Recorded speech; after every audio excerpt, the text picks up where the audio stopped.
신약성경 135페이지입니다. 누가복음 22장 21절부터 34절까지 제가 한 절, 여러분이 한 절 교독합니다. 그러나 보라, 나를 파는 자의 손이 나와 함께 상 위에 있도다.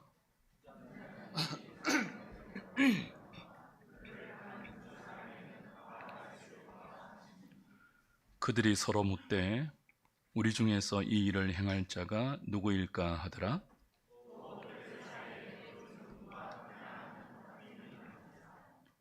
예수께서 이르시되 이방인들의 임금들은 그들을 주관하며 그 집권자들은 은인이라 칭함을 받으나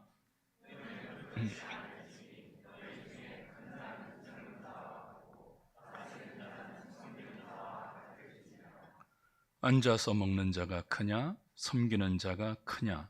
앉아서 먹는 자가 아니냐? 그러나 나는 섬기는 자로 너희 중에 있노라.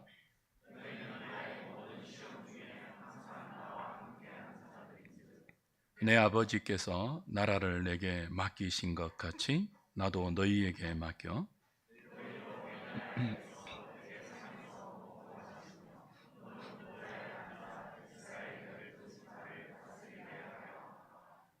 시몬아 시몬아 보라, 사탄이 너희를 밀가부르듯 하려고 요구하였으나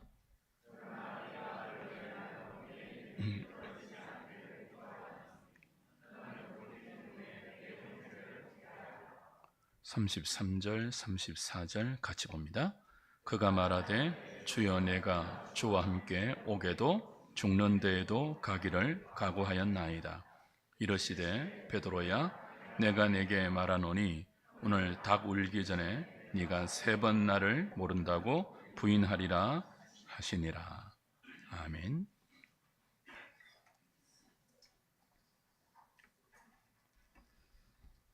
십자가를 향해 우리 주님이 가고 계십니다. 그 직전 밤에 주님은 제자들에게 이렇게 말씀하셨습니다. 내가 고난 받기 전에 너희와 함께 이 유월절 먹기를 원한다. 너희는 나를 먹고 나를 마셔라. 이것은 너희를 위하여 주는 나의 몸이니 이를 행하여 나를 기념하라. 이 잔은 내 피로 세우는 새 언약, 곧 너희를 위하여 붓는 것이니 받아 마셔라. 이제 날이 밝으면 이 말씀을 하신 주님이 잡히십니다. 그리고 십자가에서 죽으실 것입니다. 제자들은 주님의 이 죽음 때문에 지금까지와는 전혀 다른 유월절 식사, 곧 예수 그리스도의 살과 피를 생명으로 먹을 수 있게 됩니다. 최후의 만찬 자리는 그 복된 성찬의 은혜가 예고되는 자리였습니다. 그러나 오늘 우리가 함께 읽은 이 본문에는 그 분위기와 전혀 어울리지 않는 3가지 사건이 한 묶음으로 묶여서 함께 제시됩니다. 다시 언급되는 유다의 배신, 누가 크냐 하고 다투는 제자들의 자리 싸움, 3번이나 주님을 부인할 것이라는 베드로의 부인 예고, 이 3 사건이 성찬의 자리와 함께 거론됩니다. 다른 복음서를 보면 방금 우리가 함께 읽은 이 3 사건은 함께 나오지 않아요. 한 덩어리로 묶여서 언급되지 않습니다. 순서도 다르게 나옵니다. 마태복음과 마가복음은 유다의 배신 예고가 성찬 전에 나옵니다. 그런데 누가는 그 순서를 바꾸죠. 최후의 만찬이 끝난 직후에 주님이 유다의 배신을 예고하는 것으로 다른 복음서와 순서를 바꾸어서 배치합니다. 누가 크냐 하고 다투는 제자들의 싸움도 마태와 마가복음은 성찬 석상이 아니에요. 예루살렘으로 올라오는 여정 중에 누가 크냐 하고 다투었습니다. 베드로가 주님을 3번이나 부인할 것이라는 이 부인의 예고도 다른 복음서 마태복음과 마가복음은 성찬식을 마치고 감람산으로 이동하는 중에 하신 예고로 기록되는데, 누가복음은요 성찬을 마친 바로 그 자리에서 이 상 위에 나를 파는 자의 손이 함께 있도다 하는 유다의 배신을 다시 주님이 직접 언급하고, 그 자리에서 이어서 제자들이 누가 크냐 하고 다투는 다툼의 사건과 또 베드로가 주님을 3번이나 부인할 것이라는 끔찍한 부인의 예고를 함께 배치합니다. 한 묶음으로 기록합니다. 왜 그렇게 할까요? 왜 굳이 누가는 다른 복음서의 순서와 달리 이 시간적 순서가 아니라 주제별로 굳이 이 세 사건을 성찬과 묶어서 여기 이 자리에 기록할까요? 의도가 있죠. 지극히 의도적입니다. 성찬의 은혜가 베풀어지는 바로 이 자리에 유다의 배신, 제자들의 다툼, 베드로의 부인이 함께 언급되면서 이 성찬의 은혜가 없다면, 성찬이 의미하는 그리스도의 십자가의 죽음이라는 대속의 은혜, 그것이 바라보는 부활의 능력이 우리에게 성찬으로 자신의 살과 피를 생명의 양식으로 내어주시는 그 은혜가 없다면 우리도 그렇게 될 수밖에 없음을 암시하는 거죠. 자신의 살과 피를 생명의 양식으로 내어주시는 이 그리스도의 은혜가 없으면 우리도 유다처럼 배신할 것이고, 우리도 제자들처럼 누가 크냐 하고 끝없이 교회 안에서 싸울 것이고, 우리도 베드로처럼 죽기까지 주님을 따르겠습니다. 옥에도 함께 가고 주와 함께 죽는 자리에도 함께 가고 절대로 주님을 떠나지 않겠습니다라는 각오와 상관없이 결정적일 때 자기 살기 위하여 주님을 부인하는 베드로가 될 수밖에 없다는 사실을 대조하는 거죠.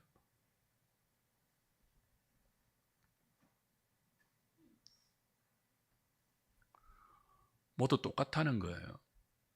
다 제자들 아닙니까? 3년 동안 주님을 따라다녔던 제자들인데, 스승을 파는 유다의 패역함이나 서로 누가 크냐 하고 다투는 제자들의 무지함이나, 그리고 한심함이나 3번이나 갈수록 주님을 더 부인했던 베드로의 연약함이나 모두 무너질 수밖에 없는 죄인의 모습이다. 무엇이 없어는요? 주님 자신을 우리에게 생명의 양식으로 내어주시는 그 은혜가 없다면 우리는 이렇게 될 수밖에 없다 하는 사실을 드러내고 있는 거죠. 마가는 이렇게 기록했습니다. 주님의 십자가 앞에서 나머지 제자들도 모두 그리고 다 예수님을 버리고 도망갔다, 그렇게 기록해요. 모두 다 주를 버리고 도망갔다. 유다도 베드로도 다른 제자들도. 이들이 누굽니까? 3년 동안 주님을 따라다녔던 주님의 제자들입니다. 주의 은혜를 가장 가까이서 목격하고 직접 누렸던, 맛보았던 사람들입니다. 그런데 이들이 다 무너졌습니다. 한날 한시에 다 무너졌습니다. 성찬의 그 복된 자리에서 다 무너지고 있습니다. 다 스승을 외면했습니다. 다 스승을 배반했습니다. 유다만 아니에요. 똑같이 누가는 취급합니다. 유다도 베드로도 다른 제자들도 다 똑같이 한 묶음으로 취급하고 있다고요. 배신한 유다, 싸우는 제자들, 부인한 베드로 다 똑같다는 거예요. 결정적일 때는 자기 밥그릇만 챙기고 있죠. 누가 크냐? 누가 1위냐? 누가 우선이냐? 결정적인 순간에는 자기 살 길만 찾고 있습니다. 스승을 팔고요, 스승을 부인합니다. 나는 모른다, 도무지 모른다, 저주하고 맹세까지 하면서 모른다고 합니다. 누가요? 제자들이요.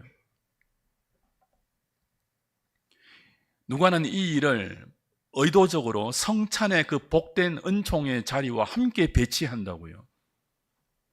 은혜가 없으면 이들의 운명이 그냥 이렇게 끝날 수밖에 없다는 사실이죠. 우리도 마찬가지입니다. 유다하고 우리가 다르겠습니까? 그는 3년 동안 제자 공동체의 신임을 얻고 돈괴를 맡는 재정 담당이 되었습니다. 무리들의 인정을 받았다고요. 베드로와 우리가 다르겠습니까? 누가 크냐 하고 다투었던 이 제자들의 미련함과 한심함이 우리와 다른 모습입니까? 똑같죠. 십자가의 은혜가 없다면, 부활의 능력이 우리에게 은총으로 주어지지 않는다면, 주께서 아버지와 함께 성령을 우리에게 보내주시지 않는다면 우리도 이렇게 될 수밖에 없고 제자들도 이렇게 될 수밖에 없다는 사실이에요. 왜 주님이 십자가를 앞두고 내가 너희와 함께 유월절 먹기를 원한다, 또 원한다 원했을까요? 왜 주님이 이 방법 외에는, 자신을 내어주는 이 방법 외에는 유다 같고 베드로 같고 누가 크냐고 끊임없이 다투고 싸우는 제자들 같은 저와 여러분을 건져서 회복시킬 방법이 없기 때문이에요. 그래서 주님은 내가 너희와 함께, 이 유월절이 뭐라고요? 자신을 내어주는 절기거든요. 유월절 먹기를 원하고 또 원한다. 주의 은혜가 없다면, 나의 사랑과 나를 내어주는 나의 은혜 없다면 너희들은 도무지 불가능한 존재이란다. 그러니 너희는 나를 먹어야 돼. 나를 마셔야 돼. 그 방법 외에는 너희들이 구원받을 길, 살 길, 제대로 일어날 회복될 길이 없단다. 그걸 누가는 성찬의 자리와 이 세 가지 패역한 배신의 사건을 함께 묶어서 대조함으로 우리에게 가르쳐 줍니다. 이 지점에서 우리가 생각해야 할 중요한 물음이 있습니다. 다 똑같은 죄인이지 않습니까? 유다도 베드로도 다른 제자들도 다 넘어졌습니다. 다 패역했습니다. 다 한심했습니다. 다 무지했고 연약했습니다. 다 실패했습니다. 다 똑같이 실패한 죄인들이라면 왜 가룟 유다는 영원한 멸망의 길로 갔고, 다 똑같은 베드로와 제자들인데 왜 유다와 달리 돌이켜서 다시 회복되고 사도의 자리로 갈 수 있었는가? 이 물음이 필요해요. 누가는 지금 이 세 사건을 동시에 한 묶음으로 다루고 있지 않습니까? 무슨 의도라고요? 똑같다는 거예요. 주의 은총이 없으면 다 똑같다는 거예요. 근데 왜 결과는 달라지죠? 이 물음을 물어야죠. 왜 유다는 멸망으로 끝이 나고 다 똑같은 죄인인데 베드로와 다른 제자들은 회복됩니까? 돌이키게 됩니까? 무엇이 그들의 운명을 다르게 했습니까? 베드로가 유다보다 죄를 덜 지었습니까? 유다는 더 악하고 베드로는 덜 악하기 때문입니까? 그렇지 않죠. 주님을 언30에 판 유다나 3번이나 주님을 모른다고 한 베드로나 만찬의 석상에서 누가 크냐 하고 다투었던 다른 제자들이나 죄의 무게는 똑같습니다. 지금 함께 죄의 길에 서 있잖아요. 같은 죄의 길에 서 있는데 누구는 1m 밖에 안 갔고 누구는 100m 갔다. 이 차이가 무슨 의미가 있습니까? 같은 죄의 길에 있는데, 같은 배신의 길에 있고 같은 부인의 길에 있고 같은 미련한 자리에 서 있는데 누가 요만큼 했고 누구는 이만큼 했고 그 차이가 무슨 의미가 있냐고요. 같은 멸망의 자리인데요. 이들의 운명을 가르는 결정적인 차이는 이들의 조건, 이들의 환경, 이들의 상태에 있지 않습니다. 조건과 환경과 상태는 다소 차이가 있을지언정 본질은 같아요. 이들의 운명을 가르는 결정적인 차이는 이들에게 있지 않고 이들을 대하는 하나님의 반응과 태도에 있습니다. 자기 백성을 끝까지 지키는 하나님의 주권적인 간섭이 있느냐? 창세전에 그리스도 안에서 선택하신 그 선택의 은혜가 끝까지 그들에게 있느냐? 그 은혜의 유무 차이가 이들의 궁극적인 운명을 결정적으로 가릅니다. 유다와 베드로의 차이가 무엇이라고요? 유다는 회개의 기회를 받고도 끝내 돌이키지 않았습니다. 이 복된 성찬의 상 위에 나를 파는 자의 손이 함께 있도다. 인자는 작정된 그 길로 가지만 그 사람은 태어나지 않았으면 좋을 뻔했다. 이것은 유다를 향한 책망만은 아니에요. 마지막까지 돌이킬 수 있는 회개의 기회를 주신 거죠. 근데 끝내 유다는 돌이키지 않았잖아요. 스스로 멸망의 길을 선택했잖아요. 베드로도 똑같이 넘어졌잖아요. 3번이나 주님을 부인했거든요. 3번. 3세번이 아니에요. 끝까지 부인했다는 뜻이에요. 10번 기회를 주었으면 마지막에는 부인하지 않았을까요? 아니요. 갈수록 더 부인했겠죠. 3번 부인했다는 말은 완전하게 부인했다, 그런 뜻이에요. 그러니까 베드로의 부인과 유다의 배신은 그 차이가 없다고요.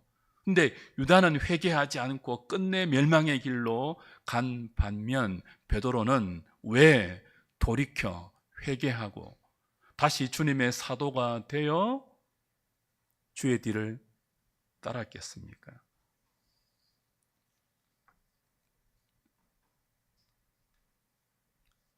이 차이가 오늘 우리가 생각해야 할 중요한 설교의 핵심입니다.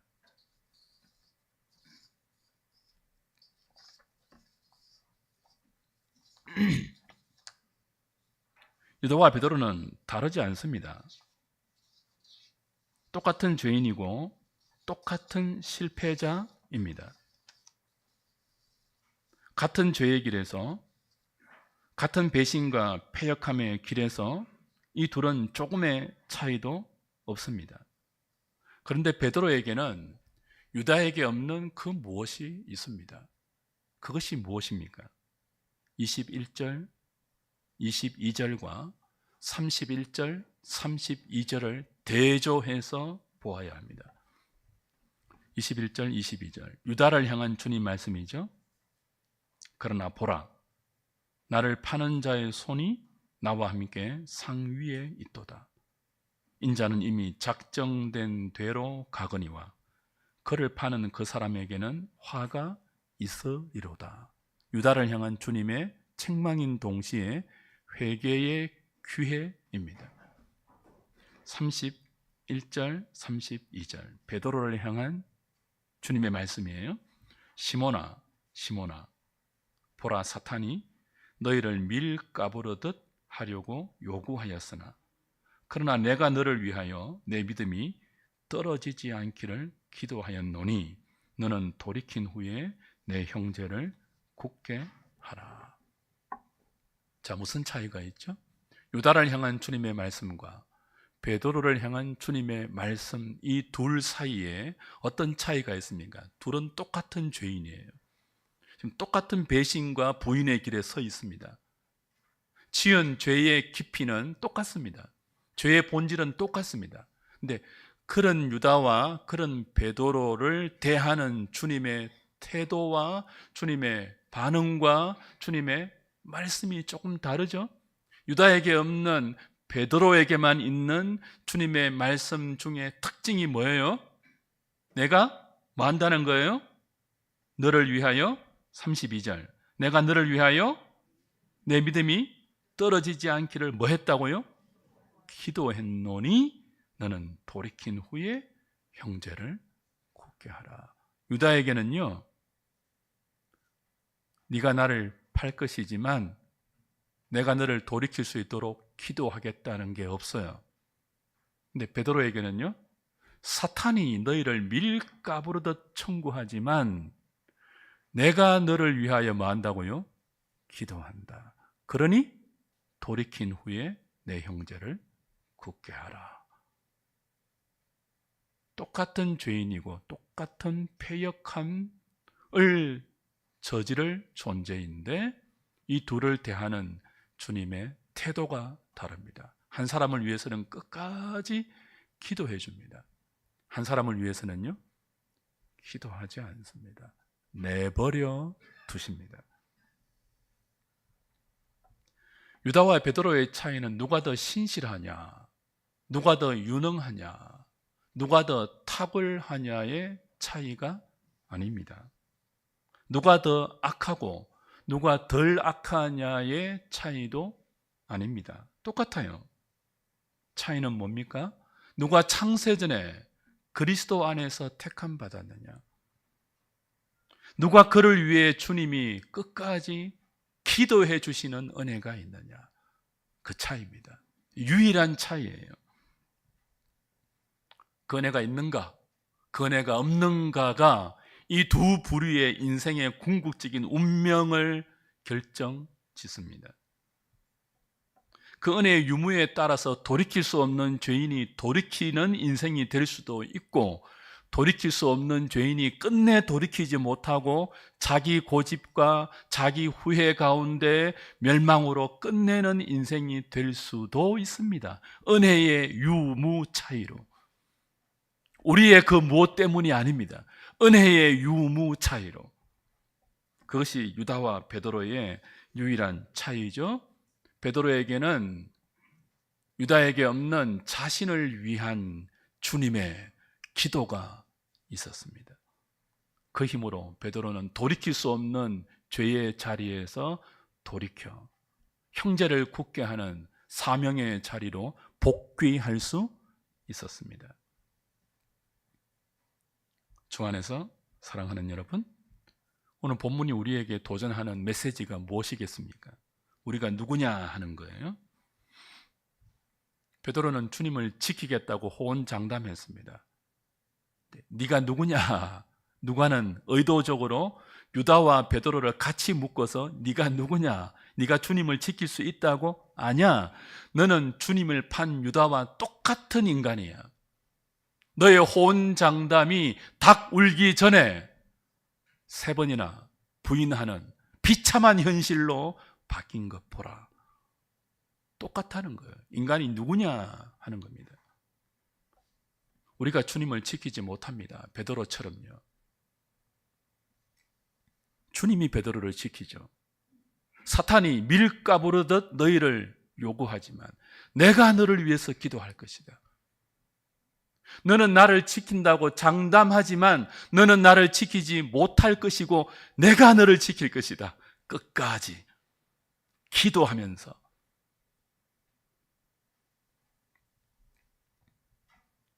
여러분이 교회를 지키지 않습니다.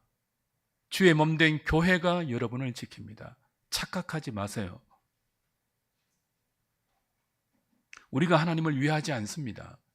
하나님이 우리를 위하십니다. 우리는 언제나 결정적인 때는요, 하나님을 위하지 않고 우리 자신을 위합니다. 우리가 하나님을 절대로 지키지 못합니다. 우리는 피조물이고 그분은 창조주예요. 우리는 죄인이고 그분은 구원자예요. 피조물이고 죄인인 우리가 어떻게 창조주이며 구원자인 하나님을 지킬 수 있겠습니까? 불가능하죠. 그분이 우리를 지키십니다. 그분이 우리를 위하십니다.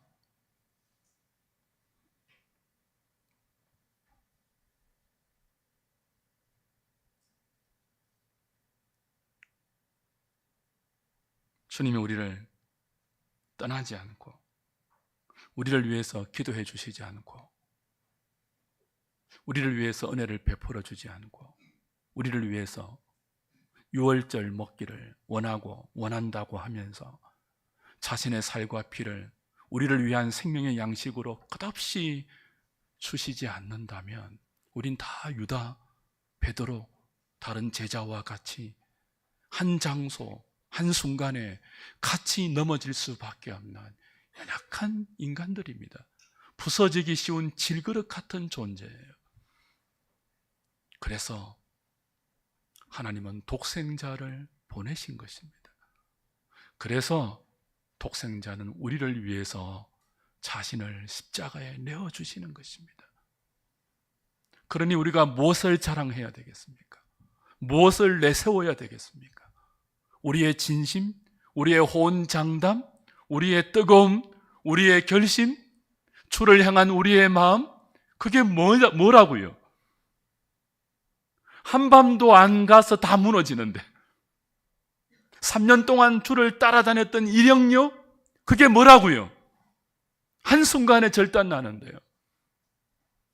배와 그물을 다 버리고 주님을 따랐던 그 흔적요? 그게 뭐라고요? 결정적인 순간에 다 주님을 배신하고 누가 크냐 자리 다툼하고 자기 지키기에 급급해서 도무지 주님을 모른다고 도망가는 존재들인데요. 이런 우리가 주님을 위한다고요? 이런 우리가 주님을 지켜줄 수 있다고요? 이런 우리가 주의 몸된 교회를 위한다고요? 아니요. 우리는 하나님께 아무런 도움이 되지 않습니다. 우리는 하나님 나라에 조금의 도움도 되지 않아요. 그래서 주님이 당신을 내어주십니다. 우리와 함께 하기 위하여 머리가 되어 우리를 교회로 부르고 떠나지 않고 성령을 주셔서 끝까지 이런 우리를 위해서 기도하시면서 돌이키게 하십니다. 돌이킬 수 없는 죄인을 하나님이 돌이키게 하십니다. 그게 교회예요. 그게 성도예요. 그러니까 잘난 척하지 마시라고요.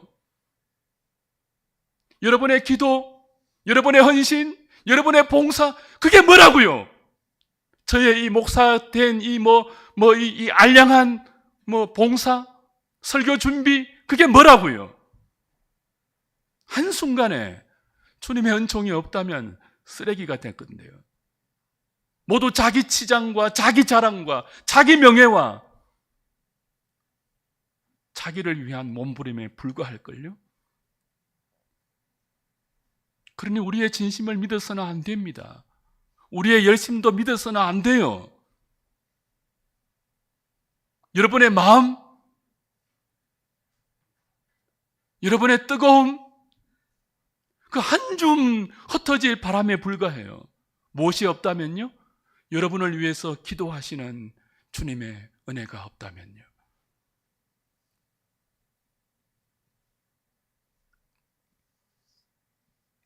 내 형제를 굳게 하라 그랬습니다. 베드로에게. 무엇으로 굳게 합니까? 돌이킨 후에입니다. 베드로의 탁월함으로 주의 지체들을 굳게 할 수 없습니다. 베드로의 유능함과 잘난 그 무엇으로 다른 형제를 굳게 할 수 없습니다. 오직 하나로 형제를 굳게 할 수 있습니다. 돌이킨 후에.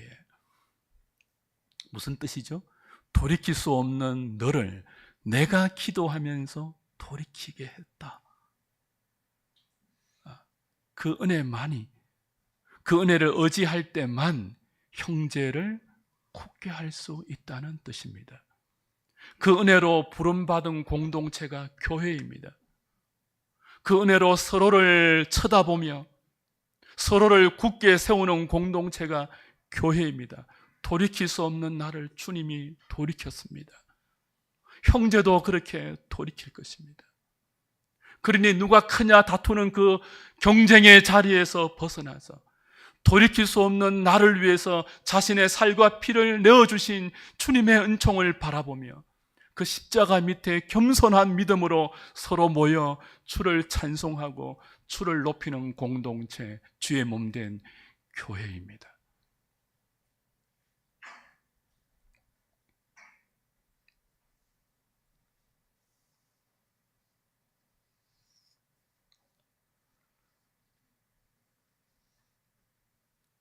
주의 사랑, 주의 은혜, 주의 기도 없는 우리는 탄식할 수밖에 없는 연약한 존재들입니다. 살아갈수록 참 연약하구나. 절감하지 않습니까?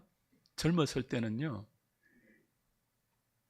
저는 제가 설교하면 죄인들이 다 돌아올 줄 알았어요.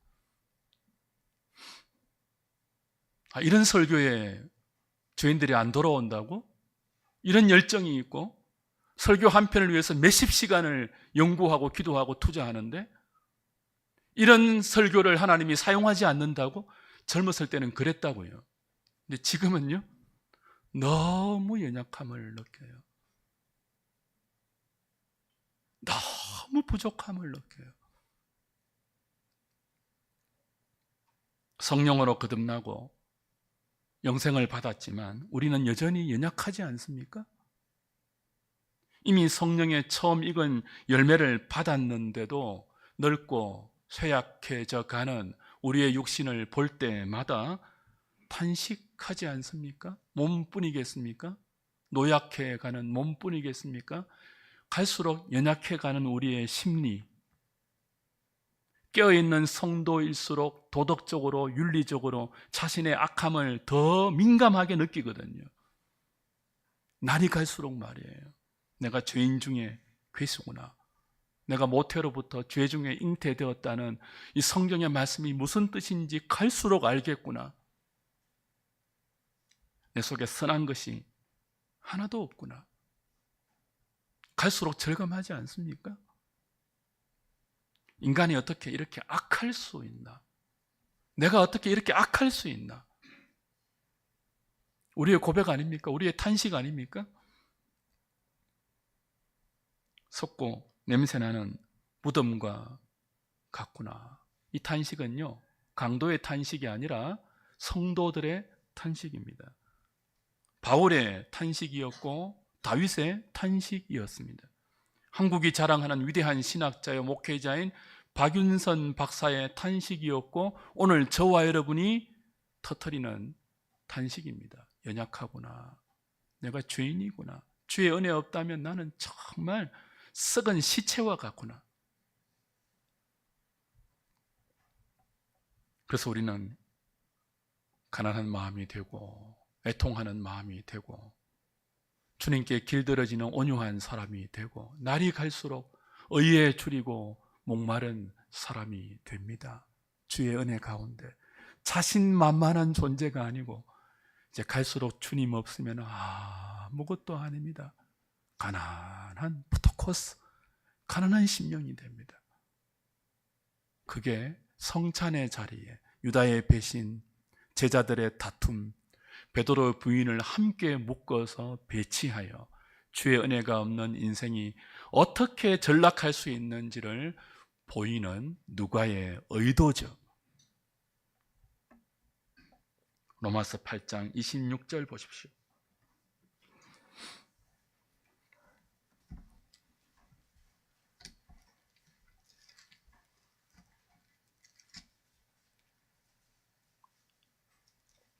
(8장 26절)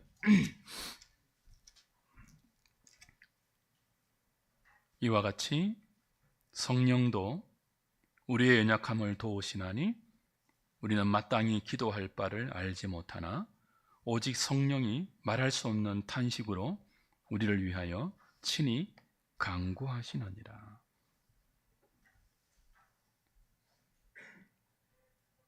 자, 성도예요. 성령의 처음 익은 열매를 우리가 23절에 받았어요.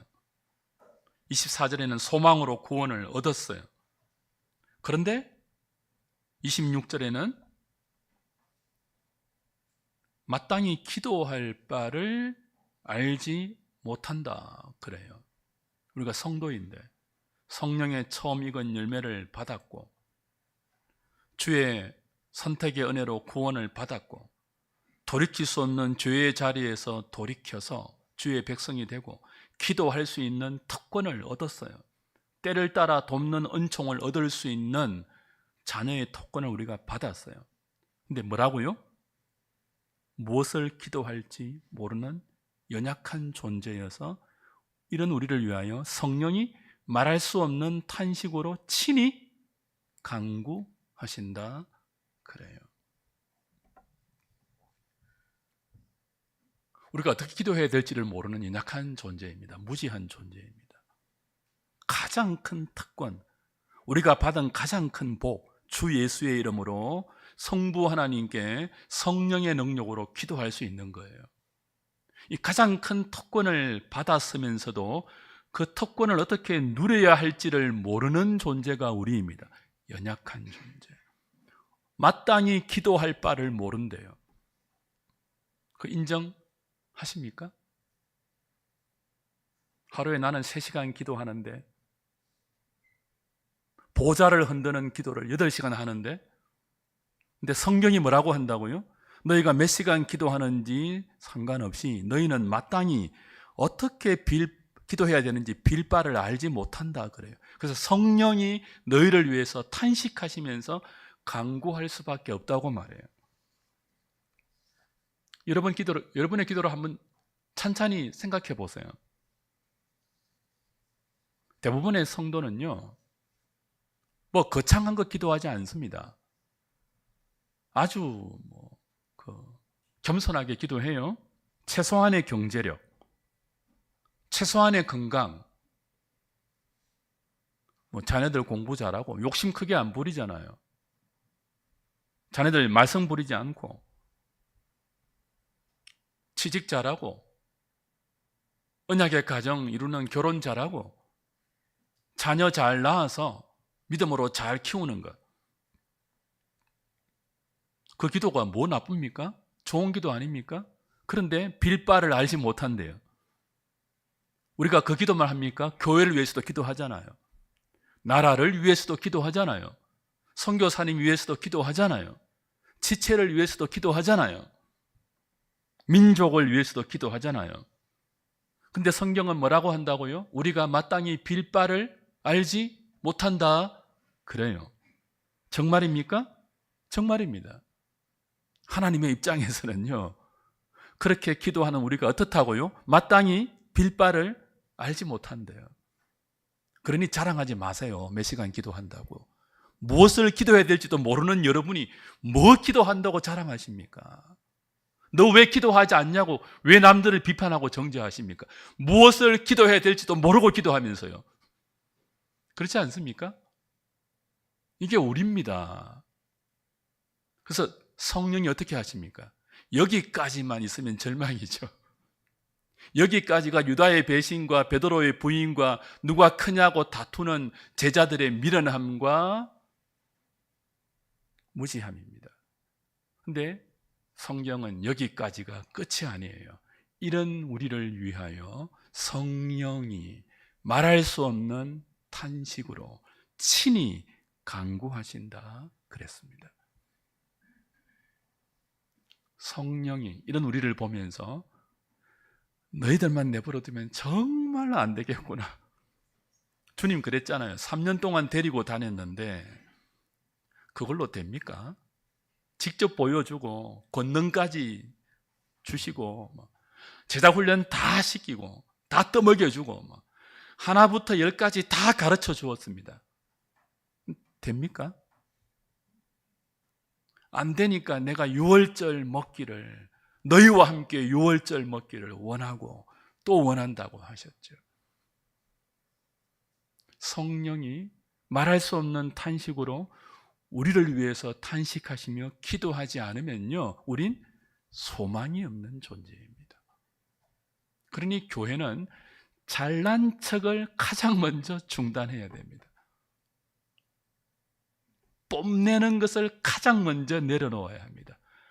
뿌듯해하지 마십시오. 내가 얼마만큼 하는데. 우리 뿌듯할 수 있잖아요. 주님, 나 저거 그래도 이 정도는 합니다. 나 그래도요, 하나님, 나 이 정도는 주님을 위해서 마음을 쏟고요, 이 정도는 열심을 냅니다. 그게 어땠다고요? 주님이 말할 수 없는 탄식으로 빌 바를 알지 못하는 우리를 위하여 친히 자신을 내어주시면서 기도하지 않으면 우린 아무것도 아닙니다. 그걸 아는 공동체인 교회는 뿌듯함도 내려놓고 자랑도 내려놓고 비교도 내려놓고 우월감, 열등감, 좌절, 교만 모두 다 내려놓고 주의 십자가 앞에 늘 모여야 합니다. 사나 죽으나 그리스도만 붙들어야 합니다. 주님 없으면 나는 죽은 시체입니다. 썩은 냄새만 풀풀 날립니다. 살려주십시오. 돌이키게 해주십시오. 회복시켜 주십시오. 앉아나 서나 주님을 가난한 마음으로 바라보고 자나 깨나 애통하는 마음 가지고 은혜를 사모하고 욕망과 죄와 야성에 길들여진 우리를 주님의 십자가 앞에 무릎 꿇려 주님께 길들여진 온유한 사람 되게 해달라고 주님을 바라보고, 그것만이 우리의 살 길이죠. 그것이 베드로와 유다의 차이입니다. 베드로에게는 그 은혜가 있었습니다. 내가 너를 위해서 기도한다. 사탄이 밀 까부르듯 너희를 청구하지만, 그래서 나를 부인하겠지만, 배신하겠지만, 도망가겠지만, 넘어지겠지만, 실패하겠지만 그게 끝이 아니야. 나는 너를 위해 말할 수 없는 탄식으로 기도하면서 너를 돌이킬 것이니까 돌이킨 후에 너는 형제를 굳게 하라. 그게 뭐라고요? 교회입니다. 그게 베드로가 고백한 주는 그리스도요 살아계신 하나님의 아들이라는 이 반석 위에 세워진 주님의 교회입니다.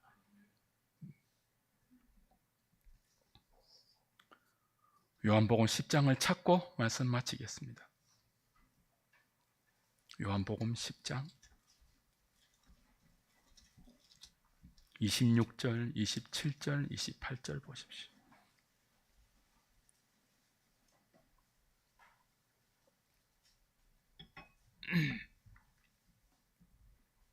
요한복음 10장 26절 너희가 내 양이 아니므로 믿지 아니하는도다.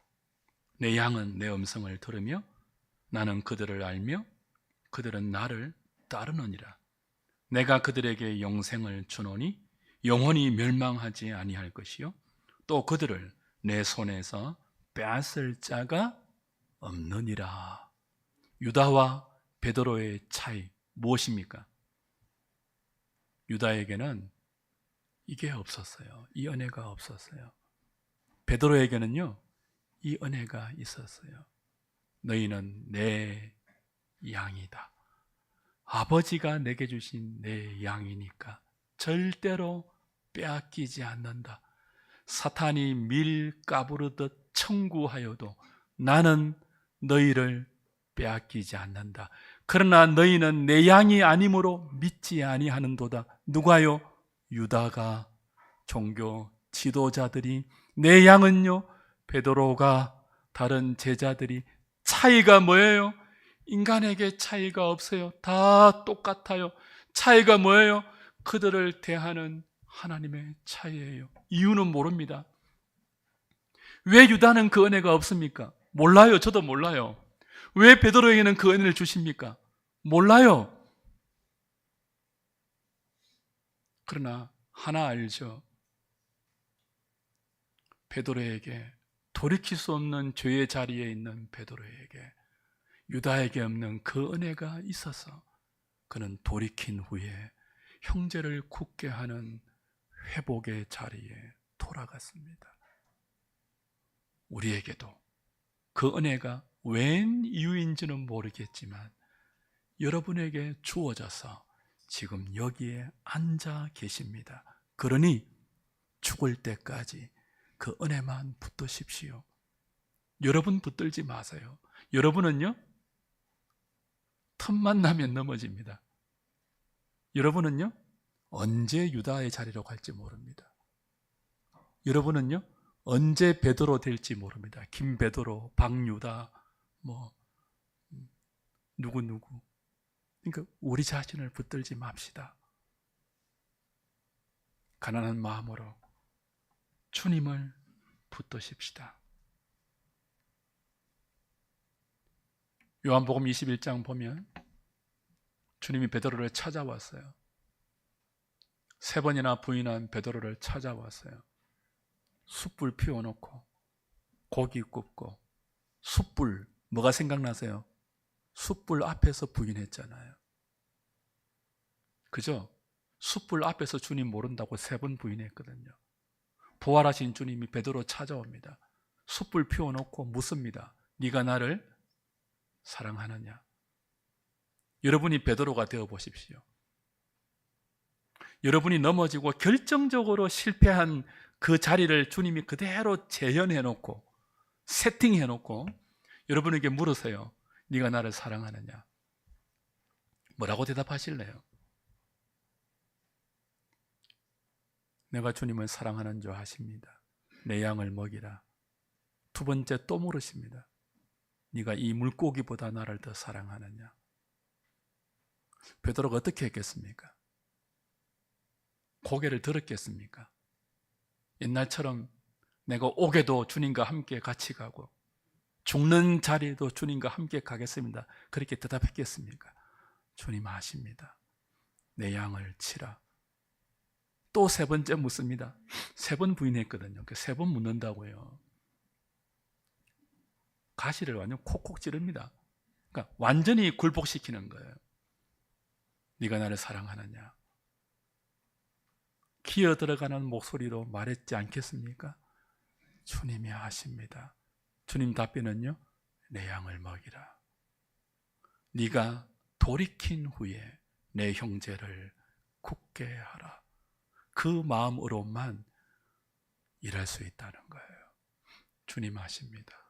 3번이나 부인한, 완전하게 부인한 돌이킬 수 없는 나를 돌이키신 그 은혜, 그 은혜만이 형제를 굳게 할 수 있고 그 은혜만이 다시는 주님을 떠나게 하지 않을 수 있음을 압니다.